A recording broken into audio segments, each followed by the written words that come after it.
자, 그럼 이번에는 여러분이 생성한 표의 포맷을 설정하는 방법에 대해서 배워보도록 하겠습니다. 다음과 같이 표가 있을 때 이 표를 선택을 하고 여러분들이 포맷 메뉴를 누르게 되면 다음과 같은 속성 창이 나타나게 되는데요. 이 속성 창을 통해서 여러분이 표에 대한 속성을 지정을 할 수가 있습니다. 먼저 제일 상단에 보이는 이 부분은 여러분이 현재 이 표의 스타일을 다음과 같은 스타일에 지정을 했는데요.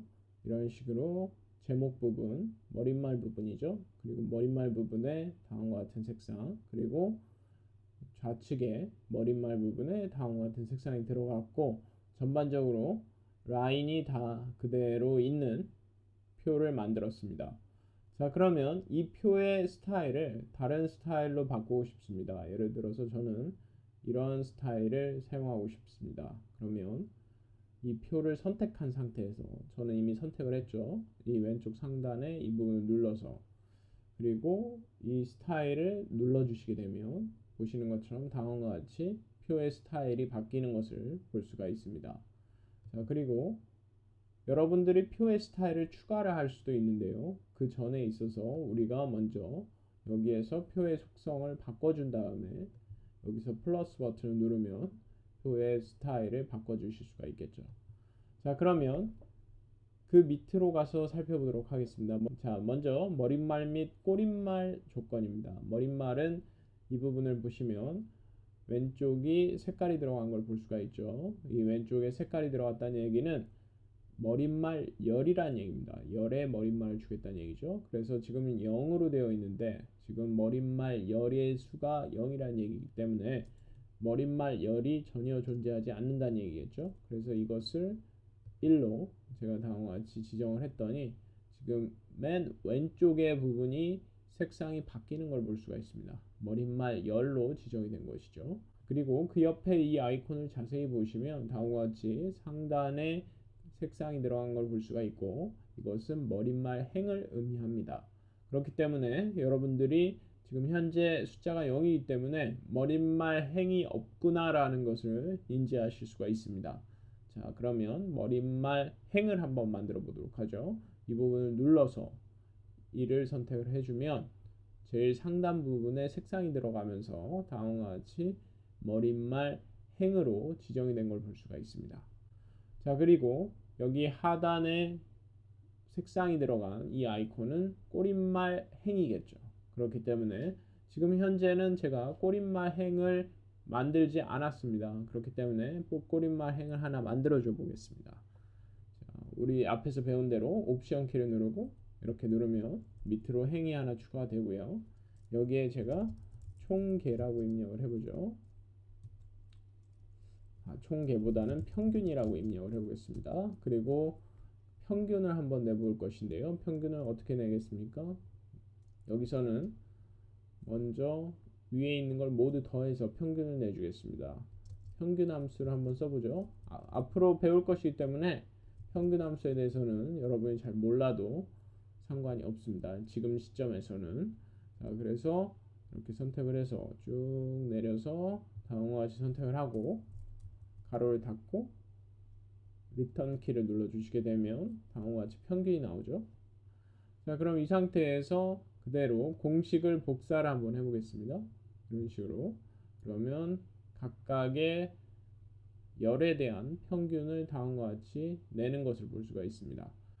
자, 그래서 보시는 것처럼 평균이라는 부분 우리는 꼬릿말이라고 지정을 하고 싶습니다. 그러면 여기서 1을 입력을 해주면 이 하단 부분이 꼬릿말 지정이 되는 것을 확인할 수가 있습니다. 자, 그리고 이제 표 서체 크기라고 해서 여러분이 전반적인 표의 서체 크기를 조정하실 수가 있는데요. 이렇게 눌러주시게 되면 전반적으로 다 커지는 걸 보실 수가 있습니다. 표의 모든 내용이 다 커지는 걸 볼 수가 있죠. 자, 그렇기 때문에 여러분들이 이 점은 유의를 하셔야 됩니다. 자, 그래서 저는 일단은 표의 크기를 좀 이렇게 늘려서 글자가 제대로 다 보이도록 해보도록 하겠습니다. 그 다음으로 이제 표의 윤곽선을 여러분이 조정을 하실 수가 있는데요. 여기서부터는 제가 조정을 한번 해보겠습니다. 자, 그러면 표 윤곽 부분에서 실선의 색상을 한번 바꿔보겠습니다. 지금은 검정색으로 되어 있는데요. 여기 오른쪽에 이 색상 팔레트를 누르면 여러분이 좀 더 다양한 색상을 선택하실 수가 있습니다. 저는 이 부분을 선택을 하고 여기를 올려주면 원색도 나타나죠. 그러면 저는 빨간 계열의 색상을 선택을 하고 다음과 같이 창을 닫겠습니다. 그리고 이제 표 이름에 윤곽을 추가할 것이냐라는 옵션도 있는데요. 표 이름에 윤곽을 추가한다는 것은 표 테두리를 다음과 같이 빨간 계열로 선택을 하겠다라는 얘기죠. 그래서 표 이름 이 부분에 좌측, 하단, 상단 그리고 우측에 빨강색의 다음과 같은 표 윤곽이 생기는 걸 볼 수가 있습니다. 저는 윤곽은 빼도록 하겠습니다. 자, 그리고 나서 이제 격자선을 어떻게 줄 것인지를 지정을 할 수가 있는데요. 저는 지금 격자선을 모두 주었습니다. 그런데 이거를 빼주시게 되면 다음과 같이 내용에 해당되는 가운데 격자선이 사라진 걸 볼 수가 있죠. 그래서 이거는 여러분의 취향에 맞춰서 설정을 해주시면 될 것입니다. 자, 그리고 저도 이제 제목에 해당되는 격자도 다음과 같이 빼주도록 하겠습니다. 자, 그리고 이 부분도 머릿말 부분에 해당되는 격자도 다음과 같이 제거를 하고요. 그리고 다음과 같이 전반적으로 모든 격자를 제거를 했습니다. 자, 그리고 다음으로 이제 대체행 색상이라고 해서 여러분들이 여러 개의 행이 쭉 나열이 될 때 각각 행들을 눈으로 쉽게 식별할 수 있게끔 대체행 색상을 줄 수가 있는데요. 예를 들어서 저는 대체행 색상을 우리의 색상에 맞춰서 빨강색으로 지정을 하고요. 그리고 불투명도를 좀 주겠습니다. 이렇게.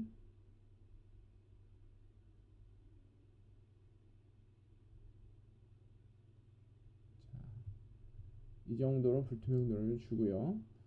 자, 그 다음으로 이제 행 및 열 크기 부분이 있는데요. 이것은 여러분들이 행하고 열의 크기를 지정을 해 주실 수가 있습니다. 예를 들어 행 부분에 46포인트로 되어 있는데 행의 높이죠. 행의 높이를 우리가 75라고 지정을 하면 다음과 같이 늘어나는 걸 볼 수가 있죠.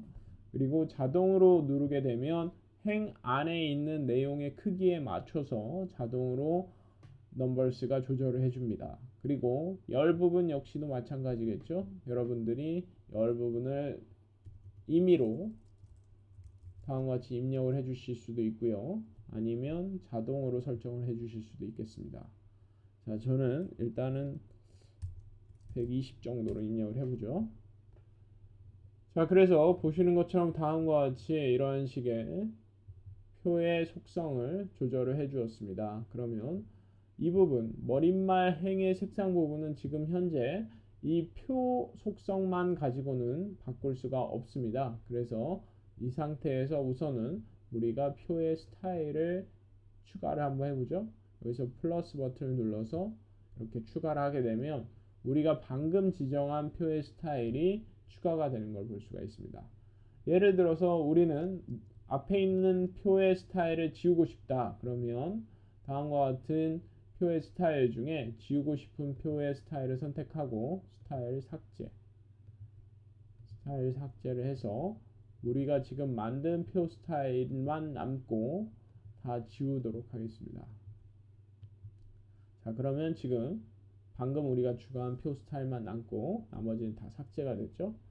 자, 그러면 이 상태에서 다시 컨트롤 키를 누른 상태에서 이 표 스타일을 클릭해 보면 표 스타일 적용, 오버라이드 지우고 스타일 적용, 선택 부분에서 스타일 다시 정의, 이러한 메뉴들이 있습니다. 이러한 메뉴들에 대해서는 앞으로 좀 더 표의 속성을 바꾸는 기능, 쉘이나 이러한 기능을 배운 후에 배우도록 하겠습니다. 지금까지 넘버스에서 표를 추가하고 표의 속성을 바꿔주는 방법들에 대해서 배워보았습니다.